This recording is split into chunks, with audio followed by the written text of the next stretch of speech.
Looks like a piece of mahogany. You get a rosewood veneer, and this is all time, effort, money, and that's on quality. You've got to.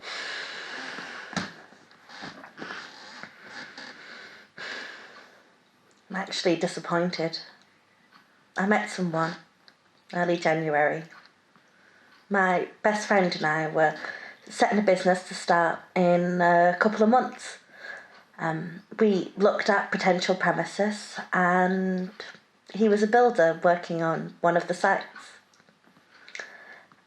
We started talking one afternoon when I went to take photos and measurements and the like. And he was interested in what we had planned. He was interested in me.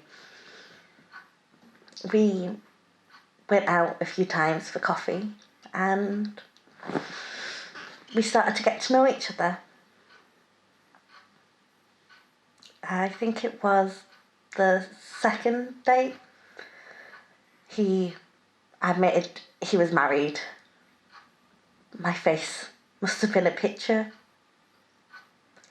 I couldn't hide how disappointed I was. I said that we could still see each other, but only as friends.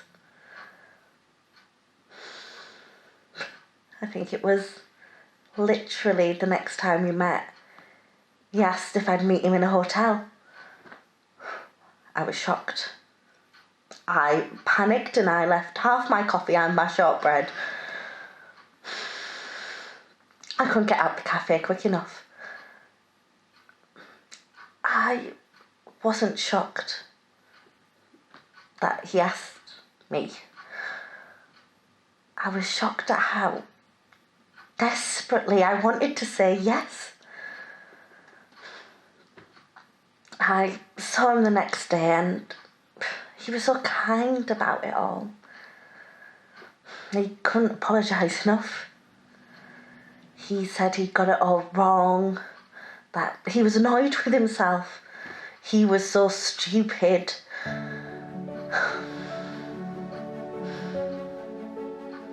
I stood on my tiptoes, put my hands on his face and kissed him right there on the lips. The next weekend was our first afternoon together.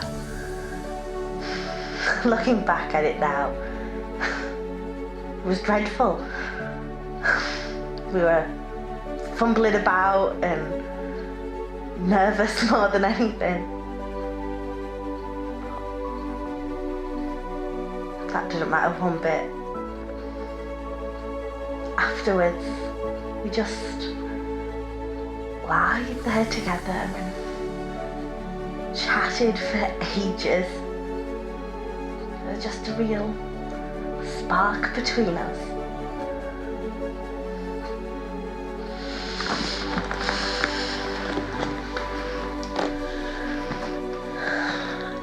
I left the hotel smiling, but I soon felt guilty. and I actually threw up in a bush. People must have thought I was drunk or on drugs. I texted him and I said, we can never do this again. He didn't reply. I had to go to the site the following week and he was there. And he came over and we just stood there looking at each other.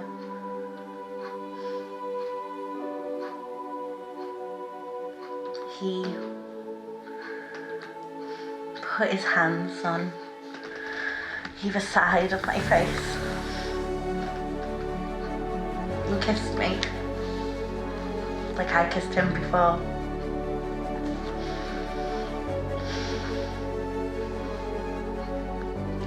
You can imagine how that panned out.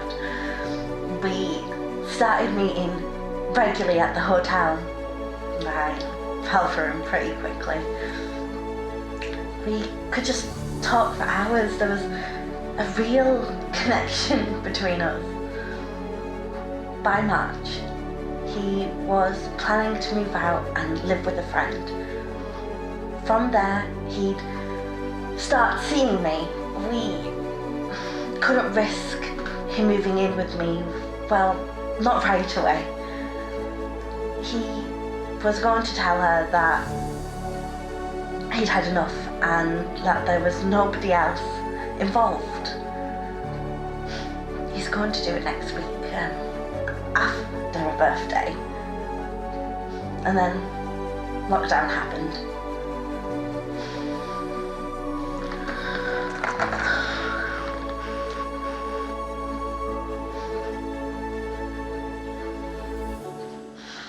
At first I thought it was a mere setback, that he'd made his mind up and lockdown would cement that.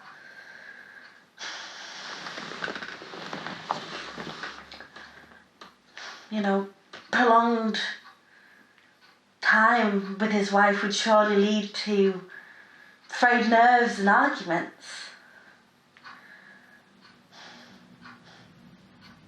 At first, we were in regular contact, mainly text, but the odd call when he went to work or the shops. And then days would go by and nothing. When he did get in contact, he was distant. He didn't want to hear how I was struggling, how I didn't have contact with another living soul. He didn't want to hear it. And then it got less and less, and then it stopped. I went to the building site when construction work had started and restrictions lifted. He wasn't there. I didn't bother asking his workmates if they knew where he was. I didn't know if they knew about me.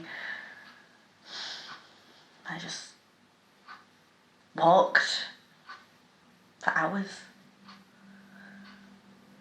wondering what went wrong.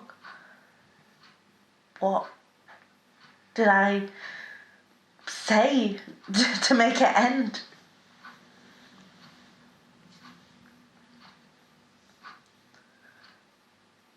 Maybe if I was less honest, told him I was loving lockdown life.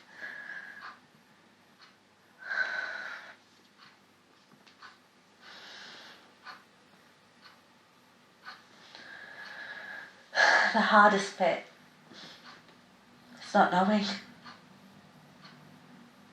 I still check my phone now to see if his face pops up on the screen.